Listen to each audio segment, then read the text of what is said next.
दादा, तो झेंडा कोणाचा आहे? मुघलांचा. मग आपण आपल्या झेंडा खाली का नाही लढत? शिवबा, त्यासाठी स्वराज्य लागतं. आणि स्वराज्यासाठी काय लागतं? विद्रोह.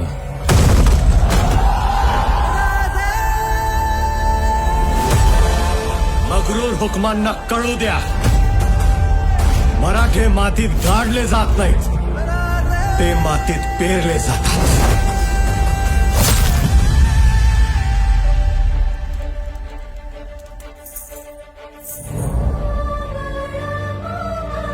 पारिजातकाचं झाड दारात असलं तरी प्राजक्त दुसऱ्याच अंगणी पडत असते.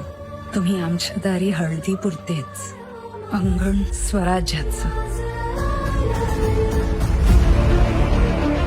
शाहजी के दोनों बेटों ने बीजापुर की सेनाओं को बुरी तरह झंझोड़ा है.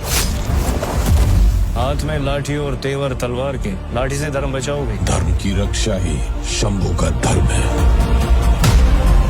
घुट्टी में अकड़ तो खूब पिलाई है आपने अपने साहबजादों को. अकड़ तोड़ने का नुस्खा हम भी जानते हैं.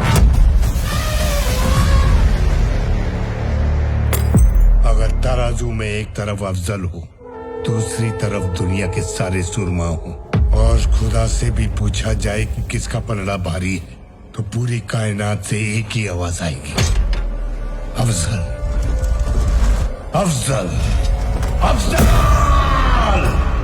सिवा को उसके बाप की तरह बेड़ियों में घसीट के लाना है या अल्लाह के पास पहुंचाना है.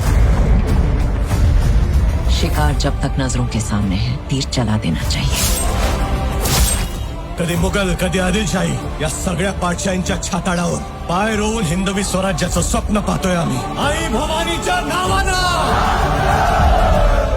आम्ही जगलो तर निस्ता आमच्याच कोनड्यात दिवा लागन, पण पोरा तू जर जगलास ना, मराठ्यांच्या झोपड्यांमध्ये बी दिवाळी साजरी होईल. कल सिवा इस पिंजरे में होगा, जिंदा या मुर्दा.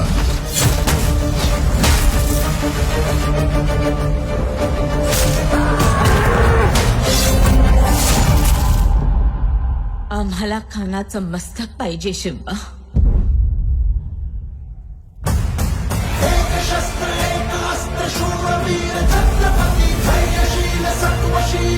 आओ सिवा, आओ.